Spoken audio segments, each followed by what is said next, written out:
But if I break that little law, it might lead me on to break a bit more little laws. And before you know it, Merseyside police are arresting me for breaking these little laws that no one else gets arrested for.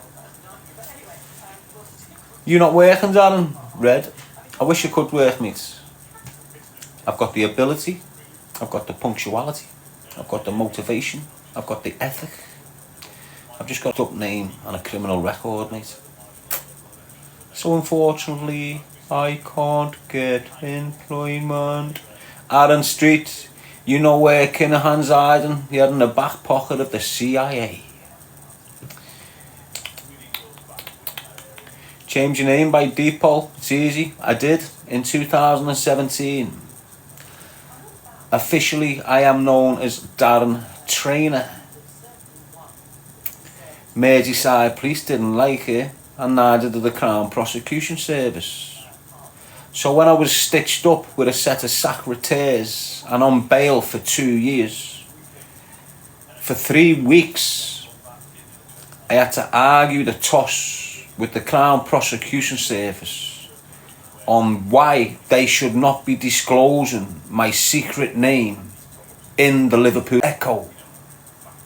For 3 weeks, the Crown Prosecution Service, the police and every other agency around me was arguing with the judge, saying it's in the public interest that the public know that Darren G is now known as Darren Trainer. I'm arguing back saying I want this name kept quiet so I can make appointments in my city, so I can secure employment in my city, so I'm not under threat as much as I am under the name G in my city. Judge agreed with the prosecution. Within an hour, I'm on the front page of the paper. Darren G, Darren Trainer, aka G. Just told everyone my name, mate. That was part of my process to leave that life behind. They didn't want me leaving nothing, mate, honest to God. And they done that whilst I was on licence. Started wanting to release my name to the public. The first opportunity they can get it into a courtroom, they done it. So, officially, in 2017, within a year of me being released from custody, I was finding out how difficult it is for me with the G name. So I was going in places and they'd go, what's your name? And I'd go, Darren G. And room would go quiet and everyone would look at me. And I'm not exaggerating. And it was happening all the time to me. Do you understand? So the whole point of me getting Trainer was so when I went into the doctors and went, yeah, Darren Trainer, no one had bat an eyelid. Do you understand what I'm saying? They ruined it on me. Weren't about hiding, it was just about making me life easy. You know, when I got pulled by the police in the instance, it's Darren Trainer. Okay, have a nice evening. Darren G. Oh yeah, can we search you? Sit in the back of the car, please, mister. Do you understand where I'm coming from? So that was the whole point of me doing it.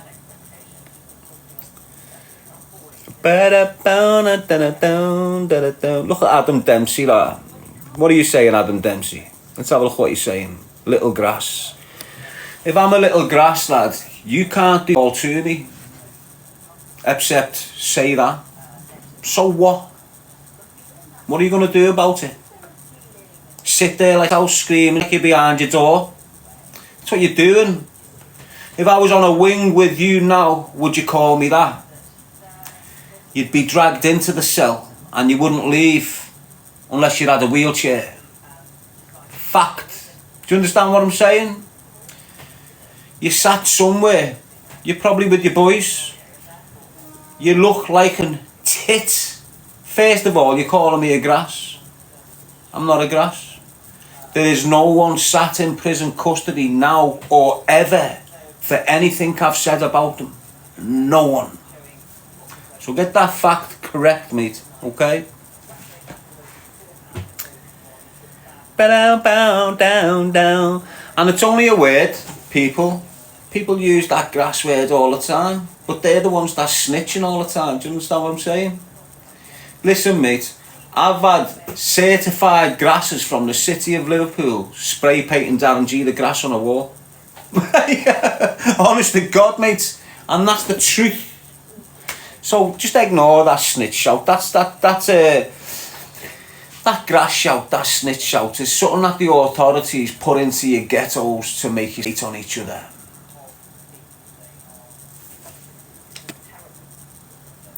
Like I say, you'd be the first to snitch if your sister got dragged into a car with 3 foreigners and dumped, wouldn't you? Would you go to the police? Would you? Little snitch. Do you understand what I'm saying? That's how up you sound, lad.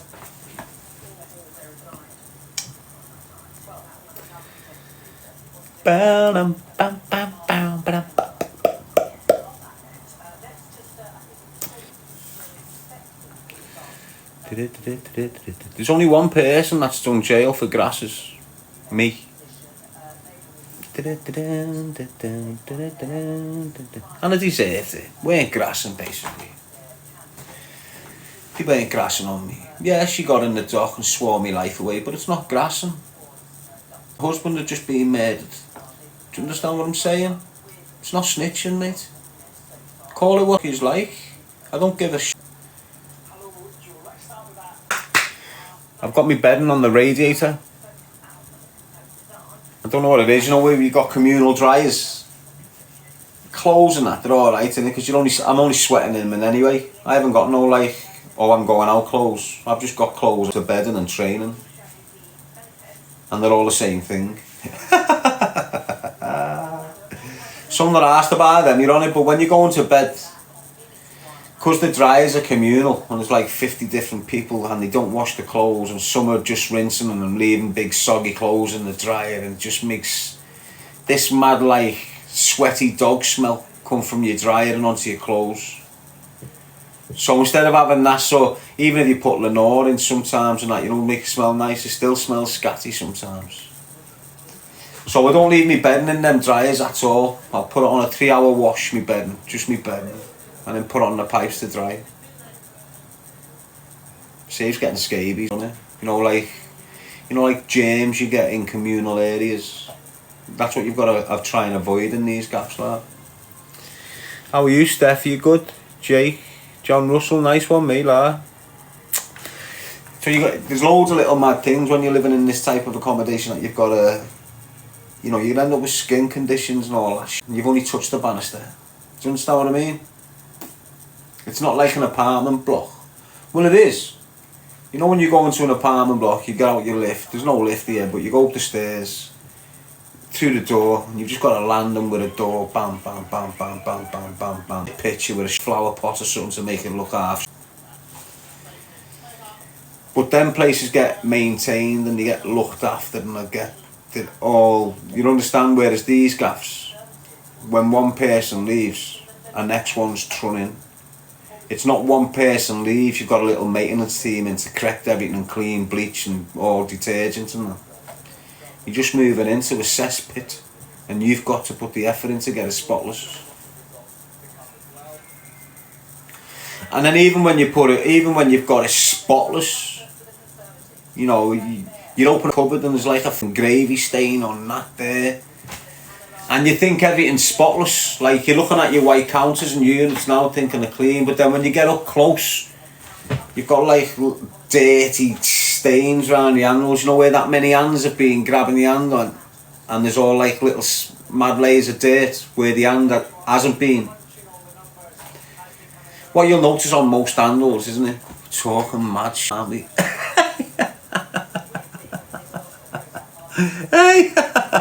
Oh, no. But you know what I mean, mate, isn't it? When you're in someone's kitchen, if they're not clean, you can spot it a mile away, can't you? That's what I'm saying. But I'm clean, and I scrubbed and I mustn't have done it right, because you go back to the dirt patch on the top of the handles, on the white. Anyway.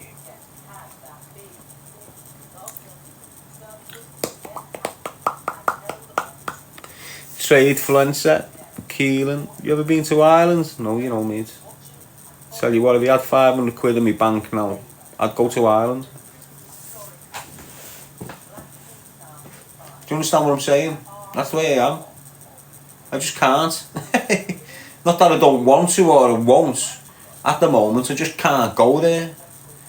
You know what, mate? You know, if I could just jump in a paddling boat and go across, I'd do it. I think all of us would. You know, if you could own a 12-foot boat and just float from here to Ireland when you felt like it, be great, that, wouldn't it? Unfortunately, we're not in a free world, so you can't. You're locked on this island. The only way you're getting out this island is if you produce your identification and you've got permission to move. Other than that, you're not going nowhere.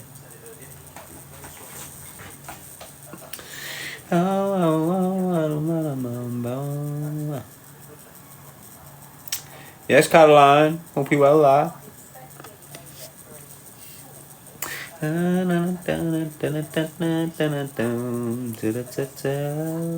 Bailey May saying, yo.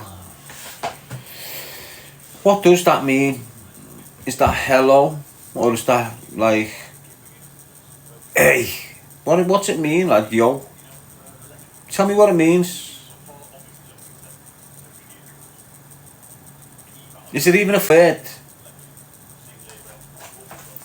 Yes, Bailey, mate. Thanks, lad.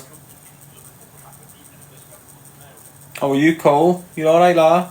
Miss Attitude Hard Poetry. Thanks, mate. It means hello, says clergy. Does it? Is that the definition of it? It means hello in your street, mate, doesn't it? When someone first I don't even answer to yo in jail. You know, if I'm in jail, I'm on a wing, and someone starts saying to me, yo, yo, yo, I'd go, what? Do you understand what I'm saying to you? Very rude, mate. That's what it is. It's not polite, is it? What sort of response do you expect to get back?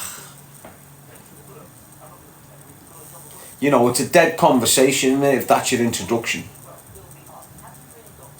Is that how you introduce yourself? Yo. What's the response you get half the time? Yo. So you and your mate start a conversation off like Beavis and Butthead. Yo. Yo. Yo. Yo. Yo. Yo. No, how do you move on from that?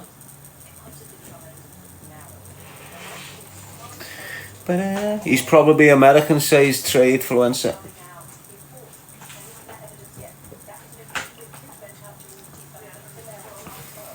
I mean, you can't treat it like it's a knock on the door, can you? Yo, who is it? It's not the right response, is it?